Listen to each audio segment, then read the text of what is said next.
Bonsoir à tous, ravi de vous retrouver en ce dimanche de fête des pères. Toute l'actualité près de chez vous, reportages, interviews, portraits, votre météo à venir pour votre début de semaine marqué par le passage de la flamme olympique mardi après-midi en Principauté et la suite et la fin également du 63e festival de télévision de Monte-Carlo où les personnages des séries d'hier et d'aujourd'hui prennent un malin plaisir à se croiser sur le célèbre tapis bleu déroulé devant le Grimaldi Forum. L'occasion d'apercevoir, de photographier, voire d'interpeller vos stars préférées. Et comment ne pas apprécier d'ailleurs de retrouver 50 ans après le premier épisode, la famille Ingalls et les acteurs principaux de la petite maison dans la prairie, tout comme découvrir l'équipe de Kretz qui s'intéresse en ce moment à l'immobilier de luxe en famille ou encore s'entretenir ce soir comme nous avec le personnage principal de la série, le remplaçant, Joey Starr, qui sera notre invité avant d'évoquer ensemble dans votre journal les tout derniers ateliers de la semaine philo à Monaco et le concert donné hier soir à l'Opéra Garnier par le célèbre duo électro Air. Après avoir quitté les Antilles, la flamme olympique va donc revenir mardi matin en France par le sud de la Méditerranée et une sortie en pleine mer comme par enchantement de la baie de Villefranche au bras de l'apnéiste Alice Modelot avant de s'offrir un passage très attendu en Principauté pour 1 heure de déambulation entre le port Hercule et la place du Palais.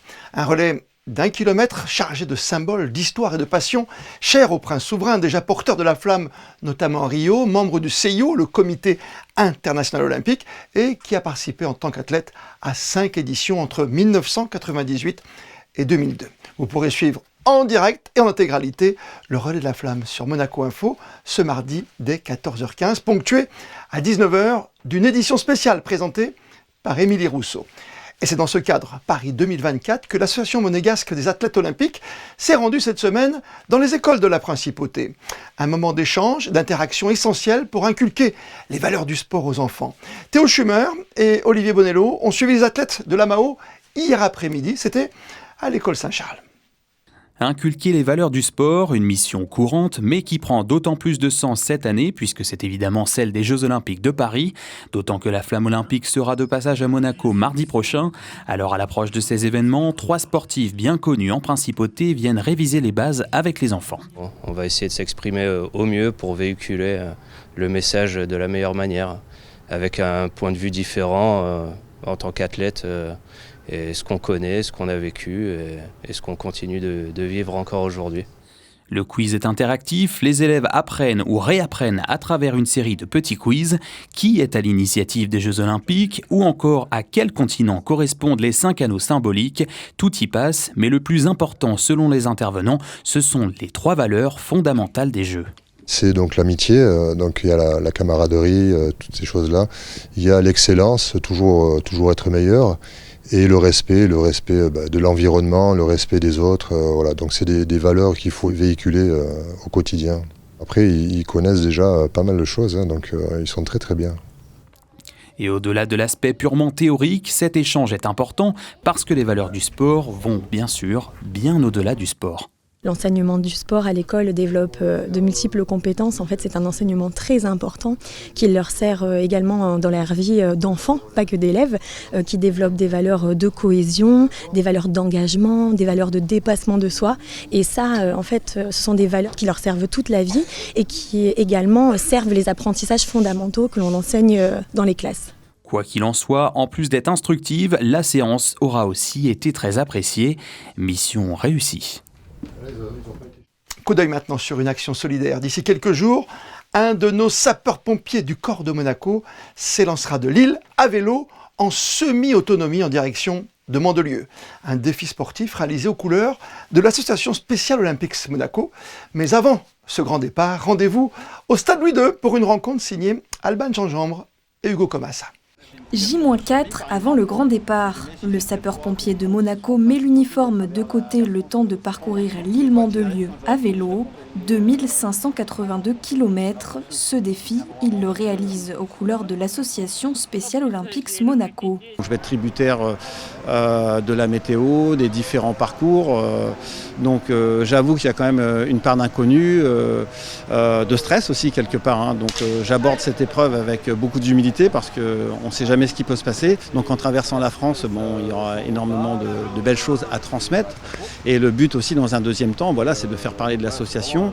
Au sein de la principauté, je sais qu'elle est connue, mais bon, le petit truc en plus pour amener justement cette visibilité, je pense qu'elle est importante. On traverse toute la chaîne des Pyrénées avant de remonter vers le Mont Ventoux et d'arriver à Mandelieu. Bon courage, oui. La force est avec toi. En fin de parcours, le cycliste sera accompagné par plusieurs membres de l'association pour réaliser les derniers kilomètres. Ça nous fait plaisir. Moi aussi, ça me plaît faire le vélo parce qu'on a vraiment une bonne équipe.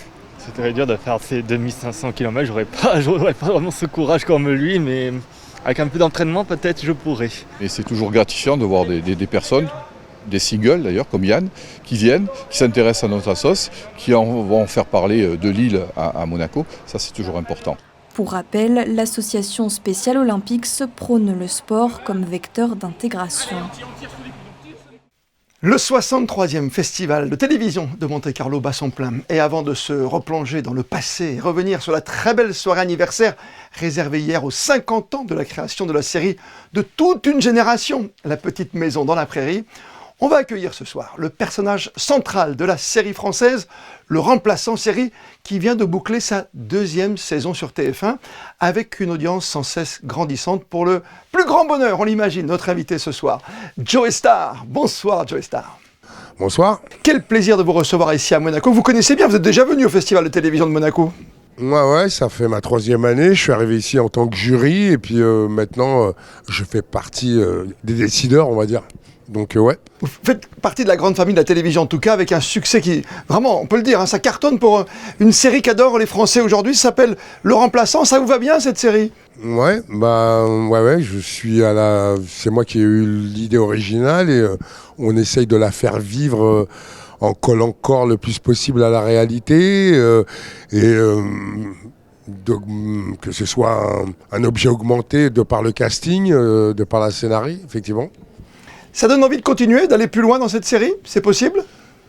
Vu que les gens sont au rendez-vous, plutôt. Et puis moi, ce qui m'intéresse, c'est aussi de m'inscrire dans quelque chose sur lequel on m'attend pas, en fait, parce que même moi, je m'y attendais pas. Donc voilà. Vous auriez aimé avoir un remplaçant comme Joey Starr dans votre vie à vous? Écoutez, je vais fêter ma 57e année, donc c'est vachement loin pour moi. Mais peut-être que j'aurais aimé avoir quelqu'un. Moi, je suis allé...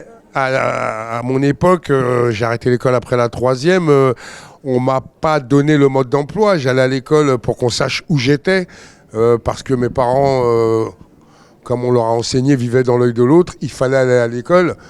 Aujourd'hui, moi j'ai des enfants qui savent pourquoi ils vont à l'école. Parce que c'est pour eux d'abord, c'est pour décoder le monde dans lequel on vit, les rendre plus vigilants, plus alertes. Enfin voilà quoi. Donc j'avais pas ça moi à l'époque. Est-ce que Nicolas Valère, le remplaçant, va vous offrir une 9 d'or ici à Monaco? Vous êtes venu pour gagner un prix, vous aimez ça? Non, je suis pas venu pour gagner un prix. Non, moi je suis là pour d'autres raisons. Moi je décide de ce que va regarder le jury, justement. Voilà. Pas mal. Voilà. Ouais, on est pas mal. Ça fait 3 ans que je viens. J'ai commencé jury, puis j'en suis là pour le moment. Donc ouais. Bientôt président, quoi. Bientôt président du festival. Non, je suis trop feignant pour ça. On n'oublie pas le théâtre, c'est important pour vous, hein? Le théâtre, je viens de faire ma 2e mise en scène de théâtre. J'ai rencontré le théâtre il n'y a pas très longtemps. La première, c'était une petite musique que personne n'entend avec Clarisse Fontaine, qui va sûrement partir en tournée en province prochainement. Et j'ai Black Label qui va démarrer en 2025, où je fais la mise en scène avec David Bobet. Voilà, et on a déjà fait des tours de chauffe. Et ce qui est intéressant, c'est que les gens peuvent constater que ce n'est pas une histoire d'afrodescendants ou seulement africaine, mais que c'est un pan d'histoire du monde. Voilà ce qui est intéressant. C'est tellement dans l'actualité en plus aujourd'hui, Joey Starr. Ouais, on a bien besoin de ce rappel, on est tous humains, quoi. On est tous faits du même bois et que les problèmes se déportent sur le globe. Donc ce qu'on reproche aux autres aujourd'hui va nous arriver demain ou nous est peut-être déjà arrivé, effectivement. Donc voilà, quoi, avoir cette lecture du monde, c'est important. Et vous dites toujours que le passé nous ramène toujours au futur, mais là on est dans le présent. Hein. Ouais, là on est dans le présent, ouais. Vu les têtes des clients, on est dans le présent, ouais. Et vous étiez avec une association, vous avez beaucoup milité pour que les jeunes aillent voter, justement. Aujourd'hui, encore une fois, ça résonne, quoi. Bah ouais, ça résonne, puisque je pense qu'à mon avis, si certains font de tels scores, c'est que les abstentionnistes, ont œuvré. Donc il est temps de se réveiller. Il est temps de se réveiller, mais surtout il est temps de s'intéresser à ce qui se passe vraiment, quoi. Moi, je le fais à mon petit niveau, à travers le remplaçant, à travers Black Label, à travers plein de choses que je fais. Voilà, je le fais à mon petit niveau, mais je conseille aux gens de se réveiller, quoi, au possible. Être présent au quotidien, merci Joey Starr. Une image juste de la principauté pour terminer. Qu'est-ce qui vous interpelle le plus? Qu'est-ce que vous aimez le plus chez nous, ici à Monaco? L'accueil. L'accueil surtout, quoi. Ouais. Après, ce que j'aime moins, c'est la clim. Ah, mais je comprends ça aussi pour nos voix, bien sûr. Vous m'avez très bien accueilli, et puis vous êtes aux côtés quand même de Morgan Freeman ou encore de La Petite Maison dans la Prairie. Vous voyez, il y en a pour tous les goûts. Hein. Ah ouais, c'est pas pareil, ouais. C'est pas pareil. Ouais. Hein. Ouais, non, écoutez, j'ai frôlé Morgan Freeman, que demande le peuple. Merci d'avoir été avec nous, Joey Starr, sur Monaco Info. Au revoir. Et c'est une première sur le continent européen. Les acteurs de La Petite Maison de la Prairie se sont réunis hier pour fêter donc le 50e anniversaire de la série. Une rencontre chargée d'émotions avec les fans qui étaient présents pour les voir, cette fois en vrai, suivie d'une présentation sur scène à laquelle ont assisté Émilie Terrasson et Alexandra Marangoni.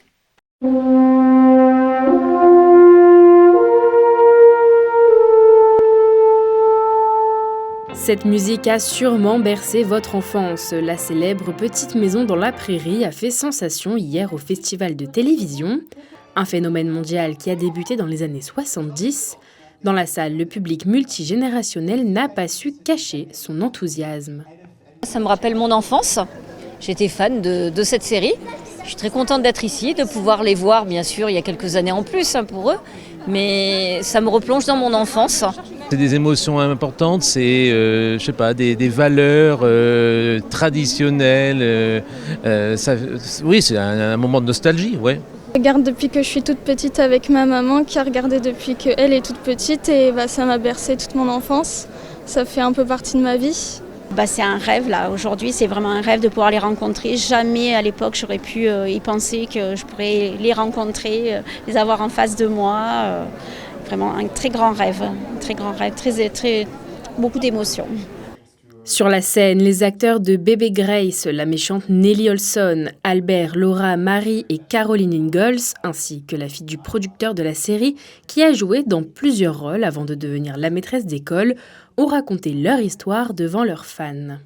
So overwhelming, the love that has been poured over us by people who love the show, and the way that people relate to the character that I was so lucky to play is very, very moving. Thank you. Pour fêter ce 50e anniversaire, tous ont soufflé les bougies, un gâteau surprise qui a clôturé cette rencontre. It's been an incredible celebration this year with the 50th anniversary of Little House, and being with the cast, being with everyone who loves the show.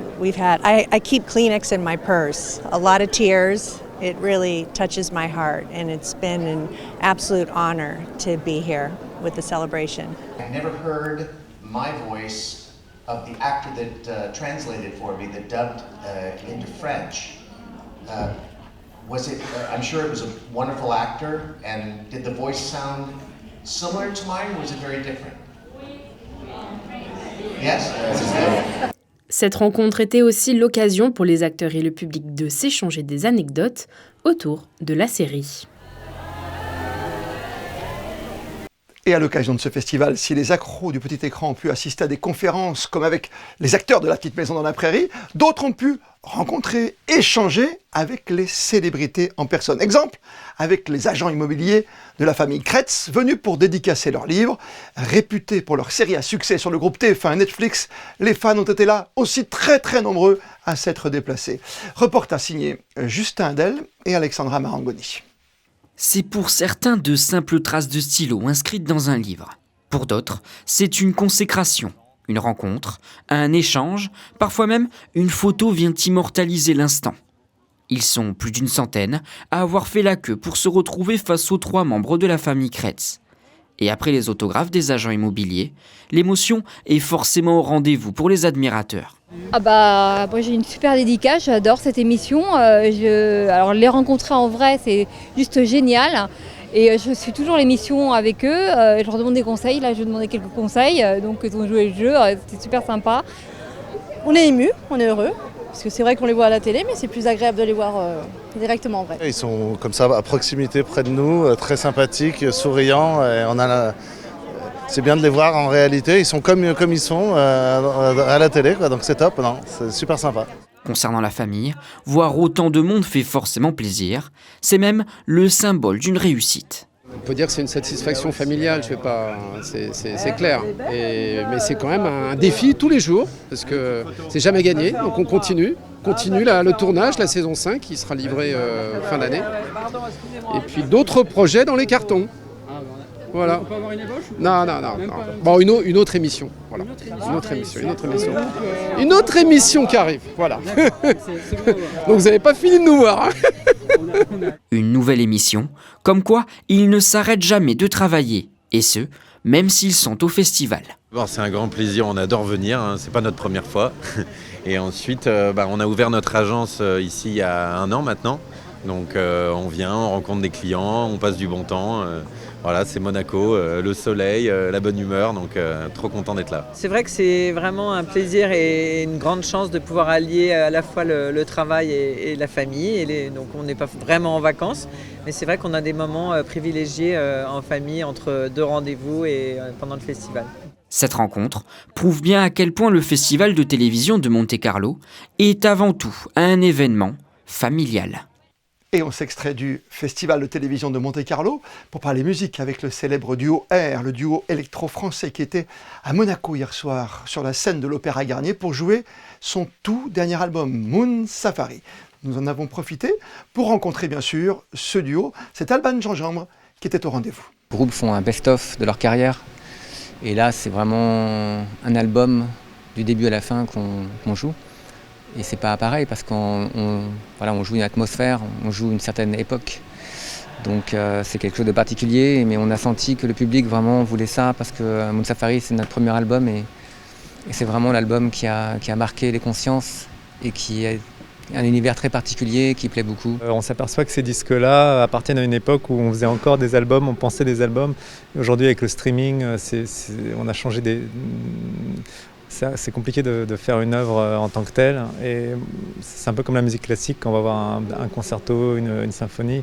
Les albums en 40 ans, il y a beaucoup d'albums qui peuvent se jouer comme une œuvre à part entière et c'est un moment dans l'histoire de la musique qui est particulier, de 1965 à 2005 et il va y avoir beaucoup plus de concerts comme ça, on va jouer une œuvre dans son intégralité. Et les gens viennent et se rappellent leur vie au moment où le disque est sorti. C'est incroyable les témoignages qu'on a. C'est vraiment une time capsule. On a commencé notre tournée par mettre la boîte dans des théâtres anciens. On a fait ça à Genève, on a fait ça à Londres, on a fait ça dans plein d'endroits. Et on aime le contraste futuriste et 18e siècle. Enfin là en l'occurrence c'est le 19e, mais on voulait inciter sur le côté Stanley Kubrick, 2001 l'Odyssée de l'espace. Et on a fait vraiment 2 mois de tournée au début en mettant la boîte dans des endroits comme ça. Donc là, c'est un peu un retour au concept de départ de la tournée. Donc ça, c'est super. Où est-ce qu'on veut les emmener ? Je pense dans les étoiles. C'est là d'où on vient et là où on ira, je pense. Et pour l'avant-dernier jour de la semaine Philo Monaco, le thème de l'art de vivre était mis à l'honneur. Hier après-midi, au salon Excelsior de l'Hôtel Hermitage, 4 conférences ont été proposées sur des questions que l'on n'aurait pas pensé si philosophiques que cela à première vue. Théo Schumer et Camille Caloni ont donc tenu à philosopher pour vous. La philosophie est la science qui apprend à vivre. Si ces mots du philosophe romain Sénèque ont bien quelque chose à nous apprendre, c'est que la philosophie peut aussi se préoccuper de banalités. C'est pourquoi la fin de la semaine Philo Monaco est consacrée à 4 thèmes originaux, le vin, la chambre d'hôtel, se mettre en maillot ou encore le chocolat noir. Des thèmes pas si courants lorsque l'on pense philosophie, mais c'est justement pour cette raison qu'ils ont été choisis. Ce ne sont pas des thèmes apparemment philosophiques. Et vous voyez qu'à propos du vin, qu'à propos de la chambre d'hôtel, on peut dire aussi des choses qui soient philosophiques, enfin qui ouvrent la réflexion sur des objets qui ont l'air de rien. Et pourtant, vous avez vu que parlant du vin, on est obligé de parler de religion, de terroir, d'art, de sensations, de goût, etc., etc. La philosophie est avant tout une affaire de subjectivité. Alors pour ce qui est du vin par exemple, Maxime Pastor, chef sommelier, pense naturellement la philosophie du vin au regard de son métier. Ma philosophie est la philosophie de mes équipes au restaurant. On essaie de mettre en avant les vins qu'on aime. Et surtout, avec ces vins-là, de faire prendre du plaisir aux gens. Voilà, j'insiste beaucoup sur la notion de plaisir. Ce qui est important, c'est que quand on prenne un verre, le premier verre appelle au deuxième. Et si c'est ça, c'est gagné en fait. Et si le vin paraît plus philosophique, la chambre d'hôtel a bien, elle aussi, sa propre part de réflexion. Et c'est la romancière du fauteuil 12 de l'Académie française qui s'en est emparée.